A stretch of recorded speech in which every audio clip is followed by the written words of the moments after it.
Hey, what's up, guys? I'm going to give a walkthrough of my Sinatra web application.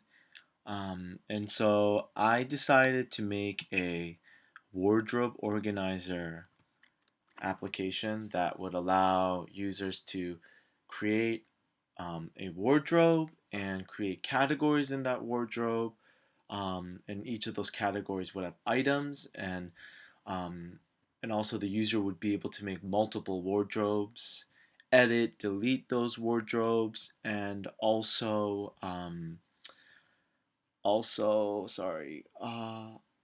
be able to view all the items in all the wardrobes, and obviously everything being dynamic.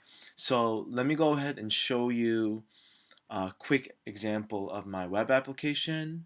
And just as an overview, what I'm going to do is I'm going to show you an example of my web app. I'm going to show you some of the validations that I put in and a look at each of the HTTP requests that I made. I'm not going to look at all of them, but I'm going to get requests I used, a get request I used, post request, patch request, and a delete request. So let's get started here with just a demonstration of my app. I moved into the wardrobe organizer directory. Gonna get shotgun started. Cool. So we're gonna go ahead here, and the user's presented with the option to sign up or log in. So why don't we just sign up here? Sign up. So there are a couple of validations that I put in, but we'll talk about that later. We'll make something called David JH Kim, and we'll name it Dave, and the password will be ABC123. Sign up. Voila, brings you to the login page. David JH Kim, ABC123, log in. Here we are. Dynamically welcomes you. Welcome, Dave. You have the option of looking at your wardrobes, item collection, go back to the home or log out. This is the profile page.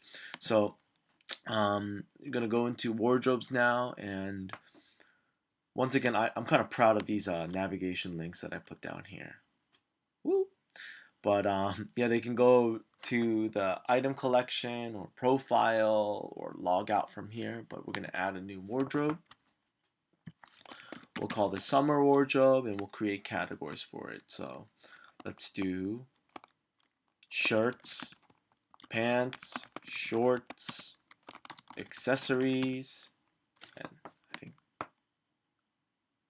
right, happy with that. Create.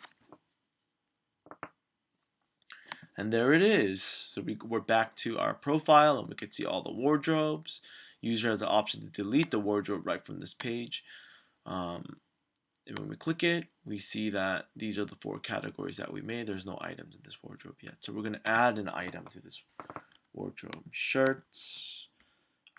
Let's say pocket tee. No, let's name this navy pocket tee. I like that. From c.r.u.d. And it's in the shirts category. Let's add another shirt. Why don't we? Right?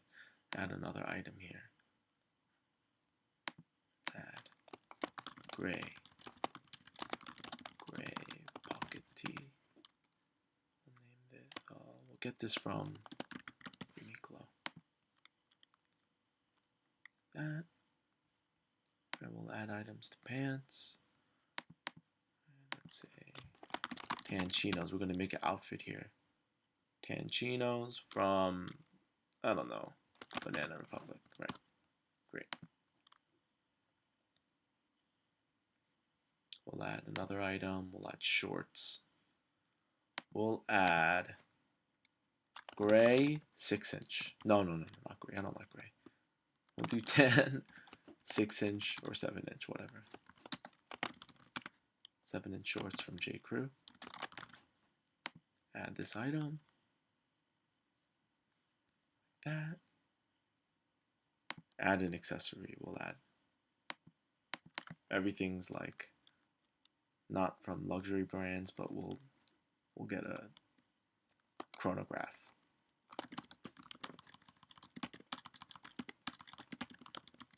Chronograph watch from Rolex. Okay, so there it is. And then we can click item collection here, and we can see Dave's item collection. You see the name, the brand, and which wardrobe it's in. You can go back to your wardrobes, click summer, or what I like also too, you can go directly to your summer wardrobe where it is. You see all of that. Let's delete. You can delete, and everything will work dynamically. And here's the flash message that comes out successfully deleted. We'll go back to wardrobes right here. Let's go to item collection, and you see that the deleted item is gone. Right, so yeah, there it is. If you add another wardrobe, let's just say like, I don't know, you're winter shopping right now because everything's going on clearance. Just say like outerwear, pants, pants, shirts, create. Just to show that the app can handle multiple applications, things like that. Yeah. Back to wardrobes. There's a bunch of little like dynamic combinations. Yeah. So item collections. There it is. So we're gonna log out here, and I created a user before. So let's kind of look at this. David J. Kim, not David J. H. Kim. Should remember it. Right here. Oh yeah. Summer. Okay, yeah. This is this summer. This is this user's summer wardrobe. Here like that. Winter. Awesome. Okay, so that's kind of what my app does. And so now let's kind of let's go into some of the validations that I put in. The first validation that I put in is at the sign up, and we see right here when the user pulls up the sign up page here, they're presented with the fields for username, nickname, and password.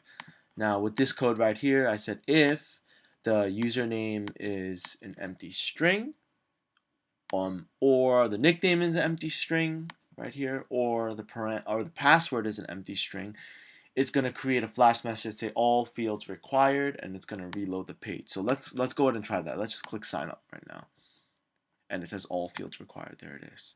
See, that's one validation. And another validation that I had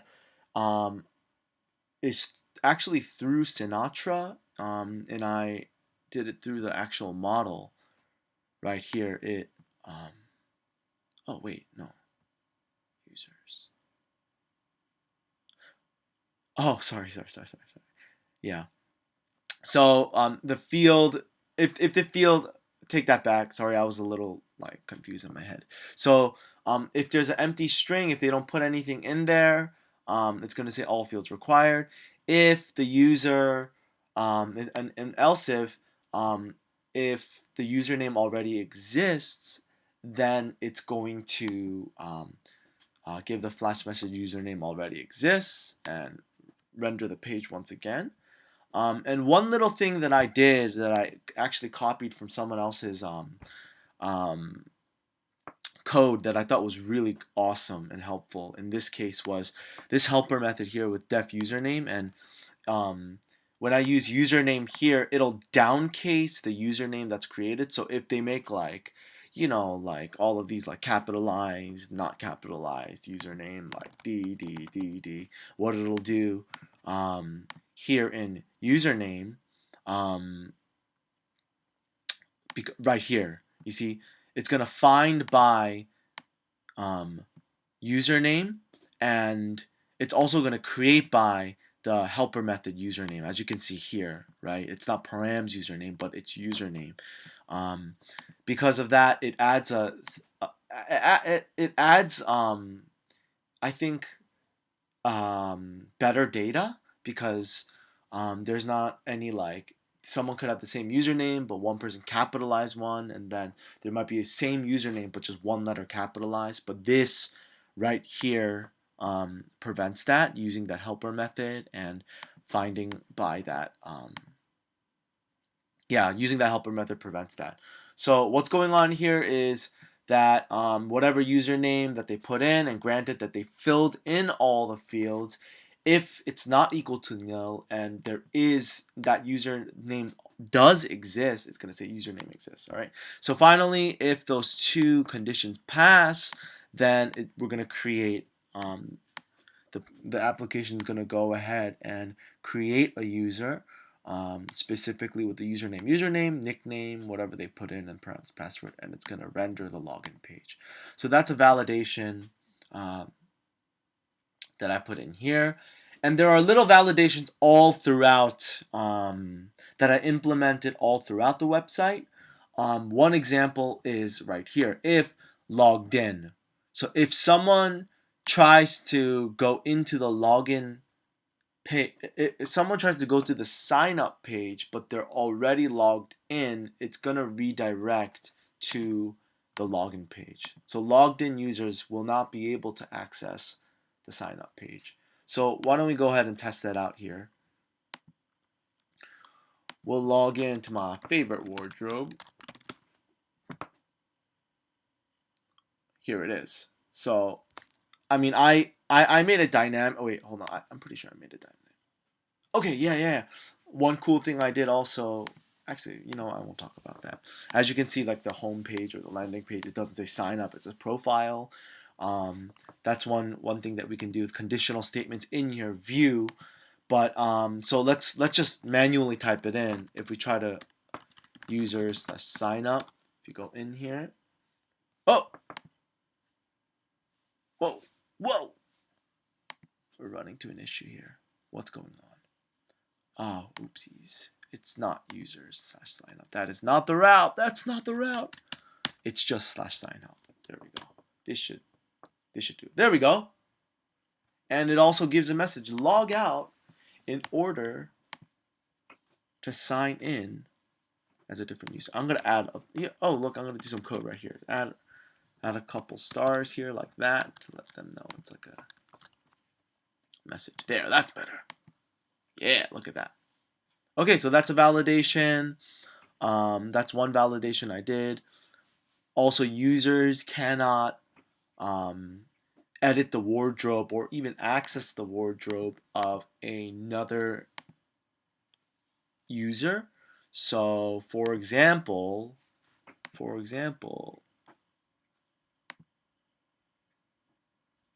let's see this here.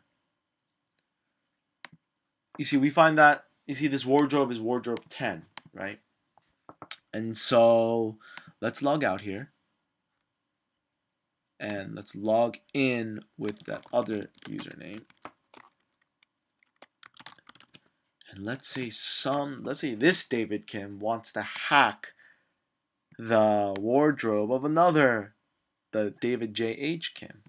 And so what we're going to go to is, what is it? What am I doing? I'm going into wardrobes / yeah, there it is, right? That wardrobe 10 was a wardrobe of David J. Kim, not David J.H. Kim. Right now we're logged in David J.H. Kim, and it says access denied. There we go. And I'm going to just bring you to that code. Where is it? It should be in wardrobes controller. You see, all of these just have these validations. If you're logged in, some of them you need to be logged in, especially with the edit ones. Like, where is it? Where was it? Oh, it's this one right here. Yeah. So we made we made the request to get into wardrobe 10, and it went through it, and what it did was it found the wardrobe. If the wardrobe exists, then it's going to check.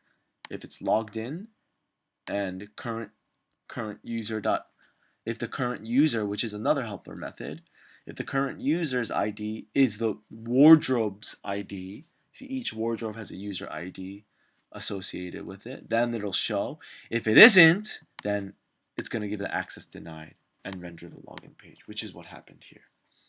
All right, cool. Okay, so those are some of the validations. I'm just going to talk about the HTTP requests here, starting with the GET. So we'll start with the GET request. We'll go to users, and so what's going on? I just want to give a basic explanation of each request. Hopefully that can be helpful, and also kind of bring that into my code and show what's going on. So the GET, we're going to start with the GET. So the GET HTTP request, so this is the HTTP action GET, and this is the route that the client would put in. So it would be the server, www server, whatever your server is, .com, /signup would be the HTTP, or the URL, sorry, the URL. So when a user types that in, hold on, here we go, return home, go to log out, so I sign up. Okay, so when a user types this in, right, whatever your URL, and enters, it's sending, the client is sending a GET request to the server. It's saying, I want this, I'm entered this route, this is what I want. And what the server is doing now is running this code here. It's checking, is the current client logged in? If they are logged in and they're trying to access this page, it's going to go to the redirect. It's going to redirect them to the login page. But if they aren't logged in, it's a fresh user, they go in, then it's going to render the view here. So that's a GET request, really simple. The post request is a little bit more complicated, obviously. Well, the post request is what the information that is inputted by the client through a form in a view, and that information is sent to the server, and the server side takes that information and renders it, whether it's creating a user, whether it's creating a blog post, whatever it is. So in this case, post signups or post requests are actually kind of set up in a form. So post requests are tied to a certain form, like information that's being requested. So if you're creating something new, let's see this right here. I'm going to open it on two separate sides. So we have this post sign up here. Oh no, it's users. Sorry, where is it? Users. Create user. There it is. So this post sign up here is connected to this HTML code here. It says the form action. This is the route. This is the route that the server is receiving information from. Right? Wait, let me make sure I'm thinking correctly here.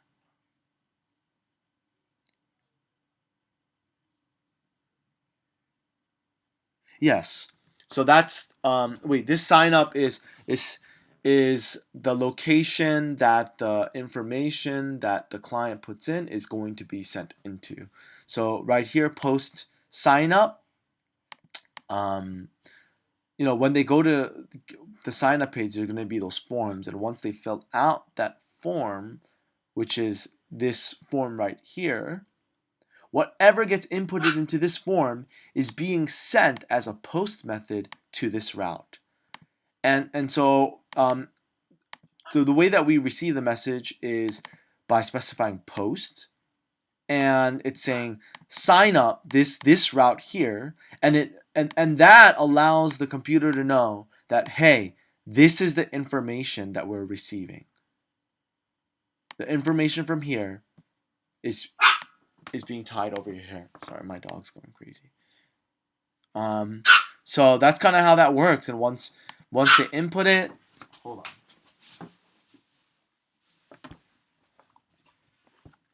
All right, so that's how the post request works here. And patch request. Let's go to patch. Where is it?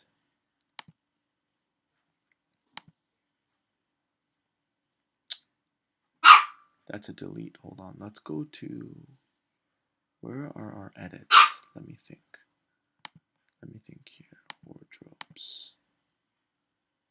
Here it is. Here's a patch request. So a patch request edits information.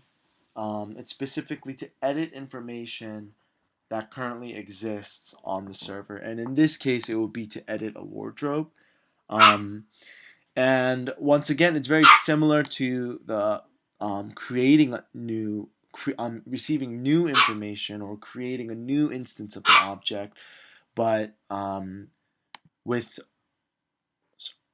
the patch request, we're editing existing data.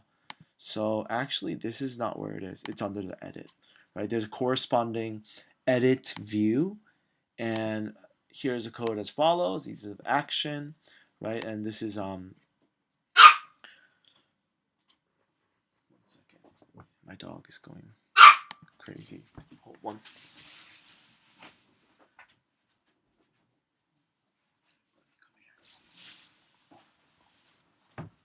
All right, so the forms here corresponds with the patch route and method post, and what sets it apart as an edit is this input type hidden name method value patch, and that lets the server know we're editing information. And so there's a lot of things going on here, and it would be best just for me to show you, but basically there's a lot that needs to go on when we edit stuff, because we need to find let's show you here.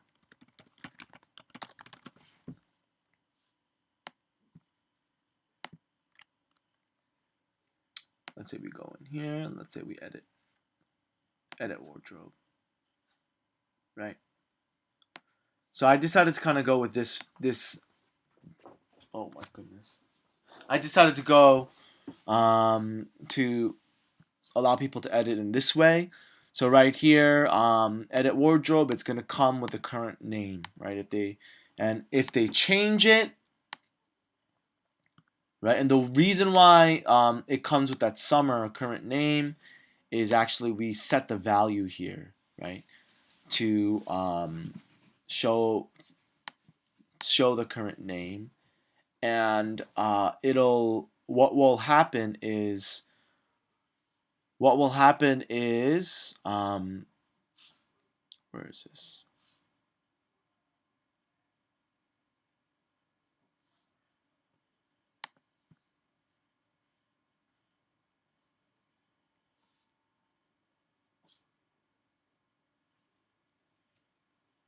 There's the validation. Okay. Oh, that's good, right? So the way that I did it was, if they want to change the wardrobe name, they can change it, and it'll receive the a wardrobe name, so params wardrobe name, and it'll edit it. It'll actually edit it right here, as you can see.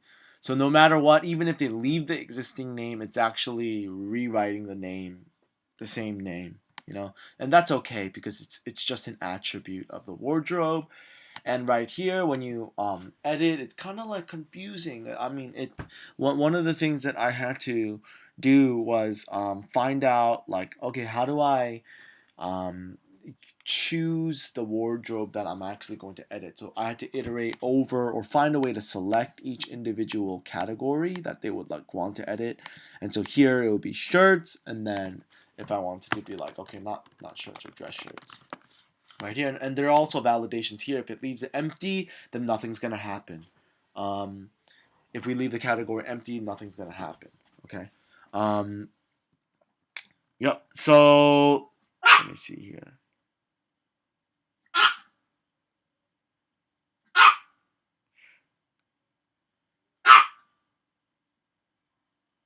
Yeah, I gotta. I'm looking at all of these here. Param's name is not equal to name.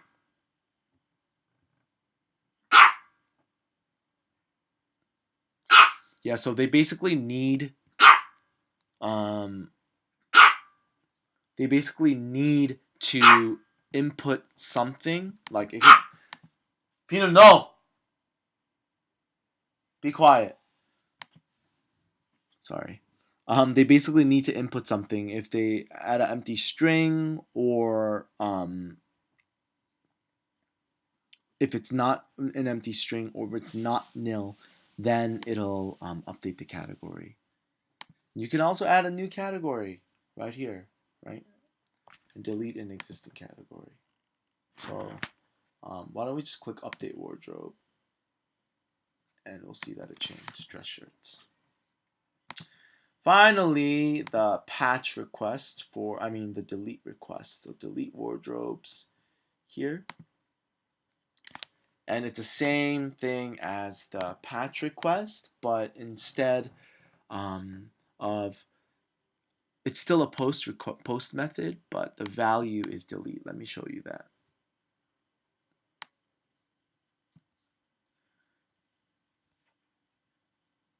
Here it is. So input, right, the form, categories, category ID, delete, method post, hidden, value, delete. There it is. And that's going to do that for each of the categories if they wanted to delete it. So where is it? That's at this right here actually corresponds to this right here. To delete the categories. Yep. There it is. Input type, submit, delete category is the text on the button. We'll delete it. And one cool thing that I'm a little proud of is that when you delete a wardrobe, you need to make sure all the items and everything else is deleted. That's kind of actually that I'm not sure if that's the best idea. Maybe we should, when we delete it, that it's no longer in a wardrobe, but you can put it in an item, and that would be a lot of functionality that I would have to add. But right now, if you delete the wardrobe, then it'll delete the summer wardrobe. It'll delete the instances of the items and instances of the categories, so there's no clutter or anything like that. So that is my web application. I hope that somewhat helpful, somewhat enjoyable. But thanks for watching. This is my wardrobe organizer Sinatra web application. Thanks.